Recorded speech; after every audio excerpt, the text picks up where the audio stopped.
Hello guys and welcome back to Planet 40k. We've got another list build for you in this mini series of doing all the detachments, doing a 2,000 point list. And we've done, how many have we done now? 4 of them I think we've done 4.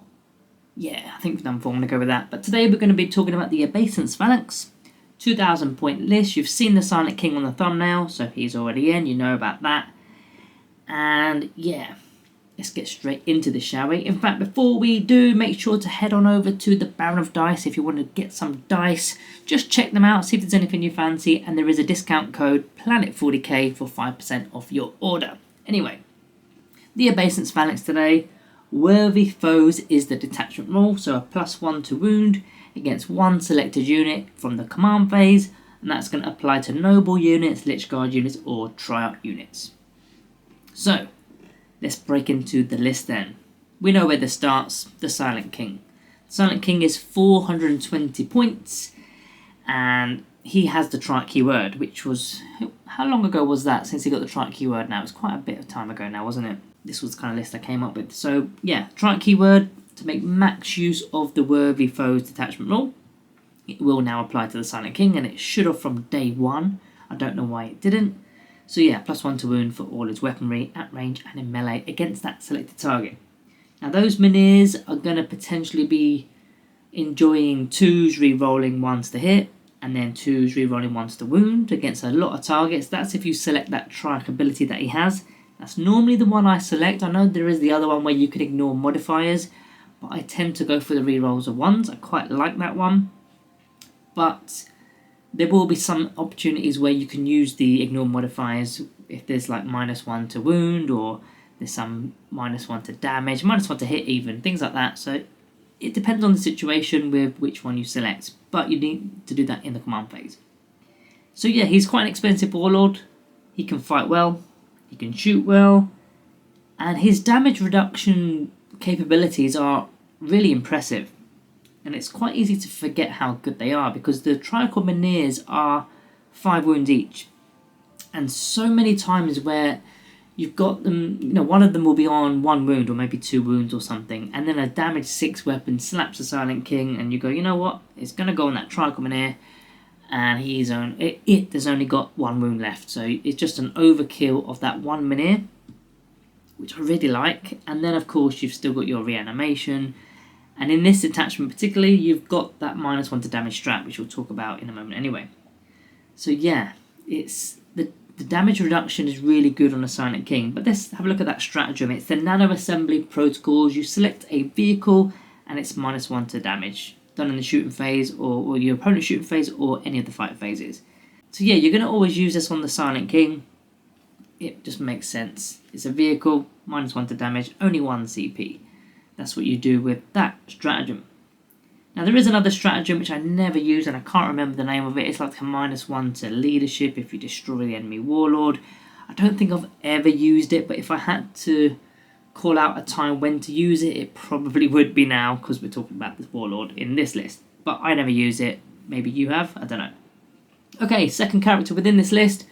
We've got an overlord with the translocation shroud. 85 points for the model. And the enhancement I've gotten with is the Eternal Conqueror enhancement. So units, or the model, not the units. He's going to be leading a unit. I'll tell you about which one in a moment. And if you're firing at units that are on an objective, you get to reroll all the hit rolls, which is, I think, really good. I've got a really itchy eye. I don't know what's going on. Anyway, let's proceed. So yeah, one overlord with the shroud. The shroud is pretty cool because you auto-advance 6 inches, and you can do that through enemy models, through terrain, through whatever really. You can go through anything. He's also carrying a resurrection orb, and he's got the reduced cost of stratagem for -1 to the CP cost of a stratagem for his unit. That enhancement is going to be really useful because we've got a lot of lethal hits going around, or we've got a lot of sustained hits going around. That's going to be more attacks in the wound pool potentially. And if they're sustained hits particularly, then you're going to have a lot more in the wound pool to then maybe activate the detachment rule Worthy Foes. So that is character number 2. Character number 3 is another overlord with the translocation shroud. This one is just bog standard. There's no enhancements. I didn't have any points left for him. But yeah, that's the third character. In this list, same thing applies, all those rules, so I don't need to go over that again. And then the 4th and 5th characters, we've gone with 2 bog standard Chronomancers. Now, Chronomancers are really good for a number of reasons. I mean, they're going to provide a -1 to hit for the unit. Second of all, they've got the ability to move after shooting, and that's going to be paired up, because he's going to pair up with the Overlord with the Shroud. So we're going to be advancing 6 inches, also advancing 6 inches through models and terrain. We're going to be firing, and then we're going to be moving again. So you've probably already worked out what the unit is that's going to be led by the Chronomancer and Overlord with the Shroud. Deep breath, that was a long sentence. Ooh. Now, a lot of people would suggest putting a Plasmancer in this spot. I just prefer the Chronomancer here. You can just be re-rolling all the... You're going to be re-rolling all the hit rolls anyway with the enhancement on one of the Overlords. But there's also a stratagem that you could use for the entire unit. So I thought I'd mention that here. I'm just trying to find it now. Where's it gone? There it is. Enslaved Artifice. 1 CP in your shooting phase or the fight phase. An Necron unit. And basically you get to have critical hits on a 5+, which is what a Plasmancer brings to the table. But you can use that on a Chronomancer. Or you can use, well, whatever unit really. But it kind of substitutes out for that Plasmancer. So you don't necessarily need it. And you're going to still get the movement and a -1 to hit as well. So I think that's a good stratagem to have in this list. Now that is 5 characters. I've done something that I don't normally do in this list, and I've gone with another character. I've gone with 6. And I've gone with 6 because, well, the Silent King, I know he counts as 1, but he's a big boy and it's going to take quite a lot to shift him. So I've gone with another one, and I need it. It's Imitek the Stormlord. Imitek the Stormlord hasn't got the Triumph keyword, but he's a noble. So he's not going to need the Triumph keyword, and again, you've probably worked out why. But we're going to need CP. We've already mentioned a couple of stratagems, the -1 to damage for the Silent King, the 5+ critical hit rolls on the Chronomancer unit. He's our CP farm, isn't he? So we're going to be getting 2 CP in our command phase every single battle round. We're going to need it. And he deals a fair amount of damage anyway. For a named character that's an infantry model, he does a bit of work, but I'm probably going to be holding him back in our home deployment zone anyway, just to keep that CP farm up and running. That's how I usually play Imitek. But as I said, I don't normally go beyond 5 characters, but in this situation I have. So yeah, we've got 6 characters in total. Assassination is available for your opponent to take and try and score against us. Yeah, it is what it is, but I think these units are going to be quite difficult to shift. Okay, we're moving into the Battleline units. We've got 2 units of Necron Immortals, 10-man units, and of course we're going with Tesla carbines, my favourite weapon anyway, but particularly good in this detachment because we want to advance, and Tesla obviously has the assault keyword. So we're going to be putting them with the Chronomancers and the Overlords with their Shrouds. So they're going to be moving 5 inches, they're going to be advancing a further 6 inches, they're going to be shooting a lot of shots, we'll talk about that in a moment, and then after they've shot, they're going to be moving another 5 inches after that. So that's a total of 16 inches of movement, and you're going to be doing that through enemy models, terrain features, and whatnot. That's a lot of OC moving around, 16 inches, and yeah, the firepower is crazy. One of those units is going to be re-rolling all the hit rolls against units that are on objectives because of the enhancement. You can pop the stratagem for 5+ critical hit rolls with sustained hits too. And again, if you're re-rolling, you may as well go for it. Why not? You're going to get a lot more dice into the wound pool. We've got worthy foes potentially unlocked. And of course, Immortals have their own ability to re-roll wound rolls. Normally it's 1s, but if they're on objectives, which hopefully they will be, you're re-rolling everything. So potentially one of these units could be re-rolling all the hit rolls, all the wound rolls, 5+ critical hits, and +1 to wound. It's quite a lot. And then still moving after doing all that stuff as well. So they're deadly units, and I've got 2 units of them. That is the Battleline units all done. Next we're going to move into the other units in the detachment. We've got 2 Doomsday Arcs. Doomsday Arcs, you can't go wrong with Doomsday Arcs at the moment. 190 points is undercosted, in my opinion. They're so cheap for what they do. They're going to be flanking the Silent King. potentially with the rerolls of ones to hit and to wound. They're going to provide some additional anti-tank against the smaller stuff.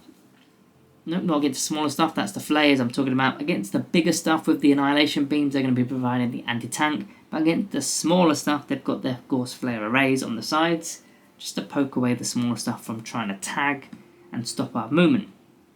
They've got a good amount of OC. They've got good board presence, because they're quite large models. And they're fairly tanky with a 4+ invulnerable save and a lot of wounds. Ideally, you want to stay still for the +1 to hit with heavy and devastating wounds, but it's not always needed. I'd rather take board control with the Silent King, and yeah, let them do their thing. Next unit, we've got a 10-man unit of a Lich Guard with the Hyperphase Sword and the Dispersion Shield. So we've got 10 of those for 170 points.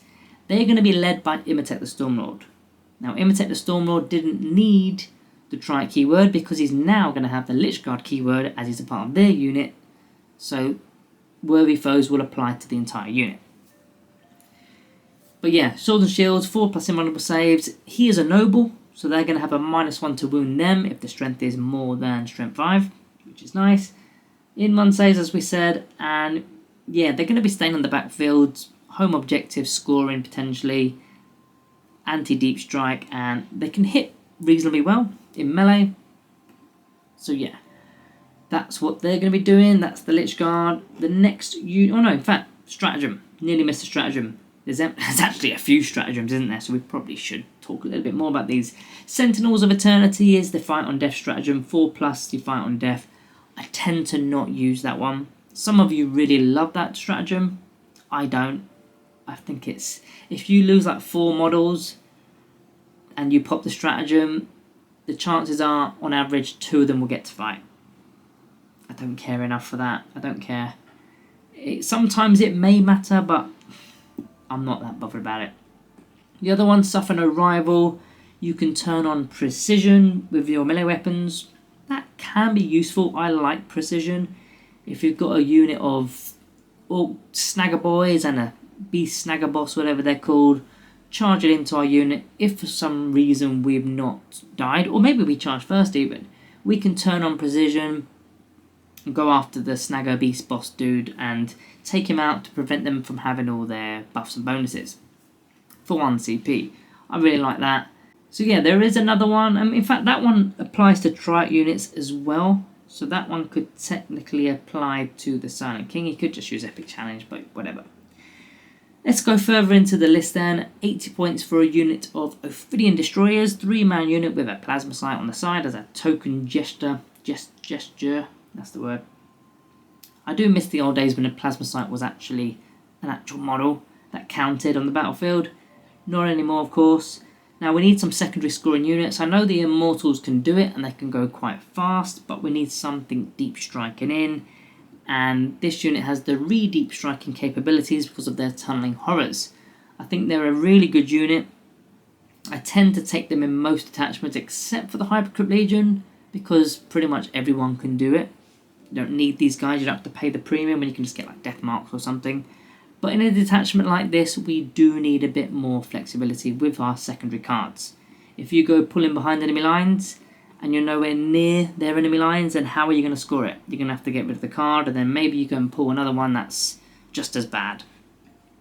So yeah, sometimes it's worth a unit like that in your list. And yeah, that's why it's there. That's why they're there. And then we come on to, I believe it's the final, is it the final 2 units? It is. The final 2 units in this list are 2 identical units of Triarch Stalkers. 110 points a model. And they're going to be carrying Heat Rays. Heat Rays are quite flexible because you can use the Torrent option or you can use the Melter option. Now these have both got the Scout keyword or the Scout ability. So they're going to be running up the battlefield nice and early. Capture those no man's land objectives nice and early and then force your opponent to deal with them, giving the Silent King and the Doomsday Arcs a bit more time to come late to the party and just finish off whatever's, all the mess that's happened and all the carnage. Let them finish off the job so they don't have to take any damage. Or we can use these things to bog down strong melee units because these are quite tanky for what they are. They've got a 4+ invulnerable save as well. and we want to be tagging Terminators that are going to try and get hold of our Doomsday Arcs, for example. Now the heat ray is only strength 9, which is a problem in most detachments, but in this detachment it isn't too much of a problem because we got the trike keyword here. So we will get a +1 to the wound roll if we choose that target. And that also applies to the torrent weapon as well, don't forget. So that could make that torrent weapon quite juicy. Don't forget these things also remove cover, so make sure you are firing with them first before going on to other units for your shooting phase.